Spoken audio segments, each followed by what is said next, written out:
What would happen if somebody just handed you 3 strange magic cards and asked you to build a commander deck around them? Could you do it? Recently I asked my patrons what cards they wanted to see me play in a deck, and then I ran a poll to decide the 3 I'd be building with. The results? The Sibig Ceremony, Aether Vial, and Birthing Ritual. The Sibig Ceremony was the card that by far the most people wanted to see, and this Tarkir Dragonstorm enchantment makes all of our creatures cost 2 colorless less, but destroys them when they enter if we cast them, replacing them with a zombie. This is definitely a big downside, but the silver lining here is that the 2 other cards offer ways to get creatures into play without casting them.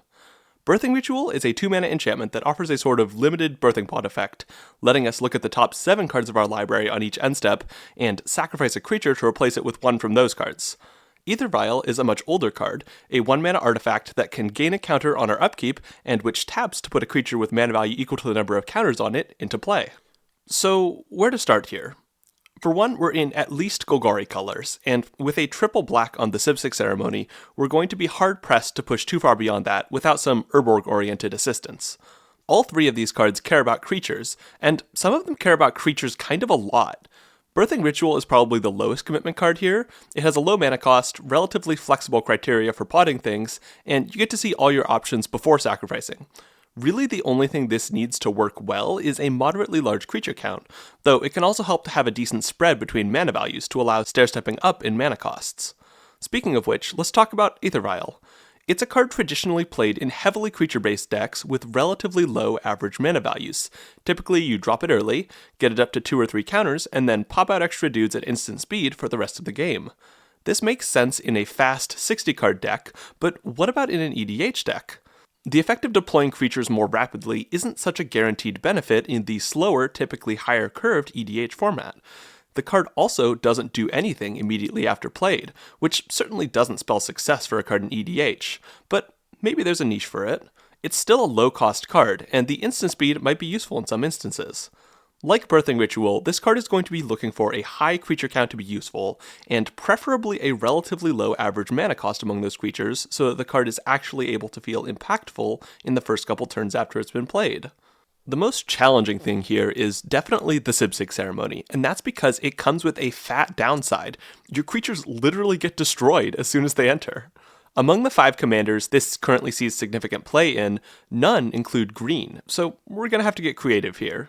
One of the issues in commander selection is that even if a commander works well once it's on the board with Sibig in play, you're constrained to playing the commander before the enchantment, and if your commander ever gets removed, Sibig is going to make it tricky to get back onto board. This isn't to say there are no solutions to this, though. Indestructible works since Sibig destroys the creatures rather than making you sacrifice them, and this leaves a handful of options such as Sapling of Kolfanor, Codis, Most Gods, and any partner pair that includes Anara. There are also other commanders that can be made to have Indestructible if you build them right. The Mimeoplasm can copy a creature with Indestructible, and Indoraptor will likewise be Indestructible if you have an Indestructible creature to discard. You could also run some cards in the 99 that regenerate a creature, or return it to play when it dies. Pull a scam on your opponents. But what about the final option, the forbidden option? What if your commander wants to die? This brings me to my choice of champion, Ename as 1. This is a 12-mana 8/8 that, if played from hand, tutors out a spirit into play when it enters, and recurs a spirit to play when it dies. But what sorts of spirits might you want to tutor and recur? Well, how about Ename and Ename? Here's the default plan when we cast our commander from hand with the Sibig Ceremony in play. Ename as 1 enters. 2 triggers go on the stack. 1 to destroy it, the other to tutor out a spirit. We choose to resolve the spirit searching first, and tutor out Ename Death Aspect. When this card enters, it searches our library for any number of spirits and puts them into our graveyard. We put whichever spirits we like into our graveyard, with one of them being Ename Life Aspect. Now, the Sibig trigger on Ename as 1 resolves, and it dies, creating a zombie. And then its death trigger happens, putting Ename Life Aspect back into play. Now, what happens from here? Honestly, could be a lot of things, but ideally, if Life Aspect is indeed your choice to recur, you've got some way or other to sacrifice it. One of these would be Birthing Ritual, but there are several others. Illuminor Ceres can sacrifice this Ename for mana. Greater Good can draw us some cards. He Who Hungers can force an opponent to discard something, and so on. 10 cards in total. This might seem like a lot of sacrifice just to enable one single element of our plan, but something I noticed early on in building is that sacrifice outlets are actually pretty sweet with the Sibig ceremony in general, because it destroys the creatures. So you've got all these creatures that are going to die anyway, and you may as well sacrifice them and get something out of them. There are even some things that care about power or mana value, and for those, sacrificing Ename as one itself can be a fantastic power burst in an already big turn. In some sense, this game plan may seem like a combo, but in truth, having as many of its spirits in hand as it wants does not win the game.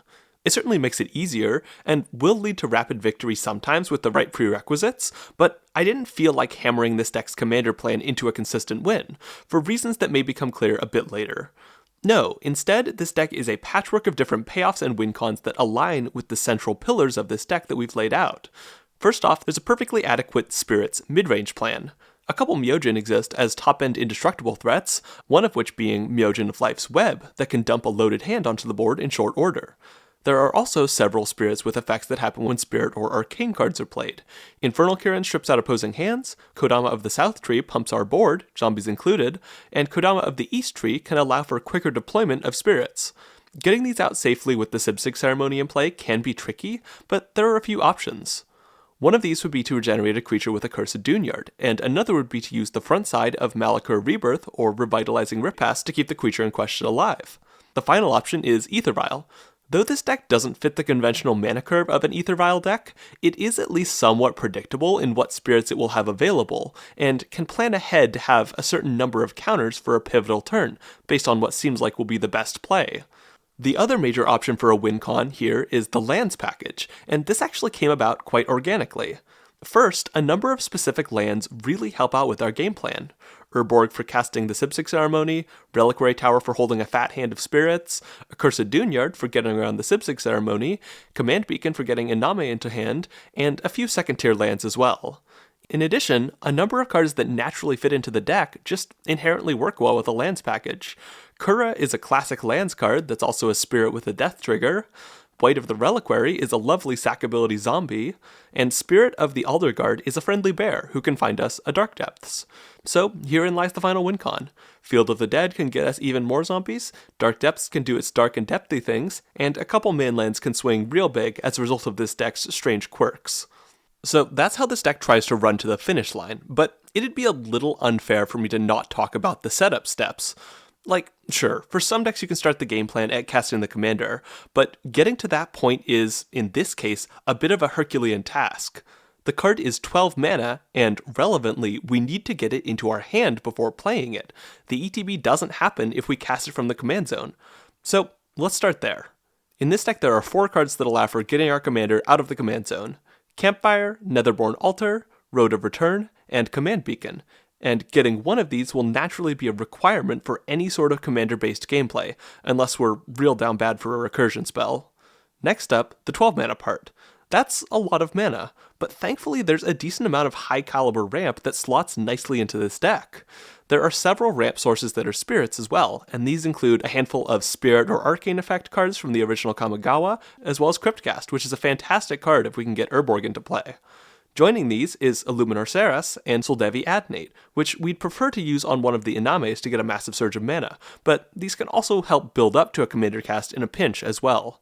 Finally, there are a few other ramp cards that just happen to be lovely in this particular deck, with those including Enduring Vitality, Seance Board, and the aforementioned White of the Reliquary.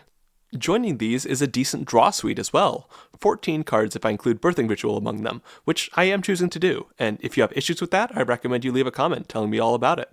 Many of these are quite large-scale drawing potentially 5 or more cards given average circumstances, and my hope is that pairing this with the similarly potent ramp suite should allow the deck to consistently climb in mana and get where it needs to go. I'm also running 4 tutors to find the Sibig ceremony or other key pieces, which isn't a massive number, but should be enough with the other draw present. In the ideal world, I'd love to go even a little bit higher with each of these values, but one thing this deck doesn't have is a lot of extra space to work with. I'm already spending a bunch of slots just making my questionable commander even functional, and adding more draw and ramp would inevitably end up eating it to something else. My amount of interaction is already lower than I'd like, so the only way to make more space would be to cut spirits, which would weaken my spirit synergy cards and give me fewer options once I'm doing Ename-oriented things. Ultimately, the version of this list I have right now seems decently enough balanced between its different goals, able to play as a sort of aristocracy spirit mid-range deck, but also able to make some big plays with its commander once a handful of different conditions are met. It could be cool to do a variant on this deck that emphasizes a different part of the game plan more heavily, but with this deck I think I've constructed a pretty reasonable middle-of-the-road approach. However, this process left me wondering what else could be done with these 3 cards I built a deck around. So, I challenged a few other content creators to make a deck with the same prompt, and they rose to the challenge. The Trinket Mage made a Cody Vociferous Codex Donate deck, where the goal is to donate pesky permanents to opponents, such as the Sibig Ceremony, Steel Golem, or even Cody itself. There's also some amount of permanent swapping, theft, and threaten effects here, and Birthing Ritual exists to sacrifice a threatened creature before it could return to its owner's control. 3/3 Elk made a Ball Lord of Murder counter manipulation and graveyard nonsense deck. Birthing Ritual is great all around in this sort of shell, Aether Vial can get combo pieces deployed for explosive turns, and the Sibig Ceremony is used alongside cheap colorless creatures to fuel Evolution Witness creature looping combos.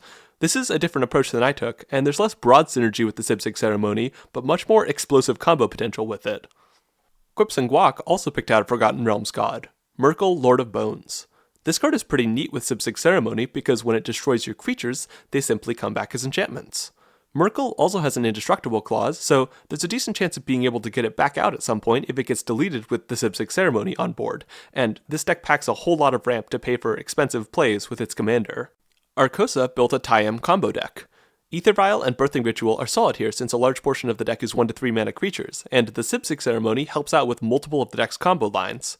Gravequeller definitely stands out as a card the Sibig Ceremony really works well alongside, since it provides a zombie and doubles the amount of potential sack triggers per cast. Blood Artist built a Sultai midrange deck around Teval, the Balanced Scale.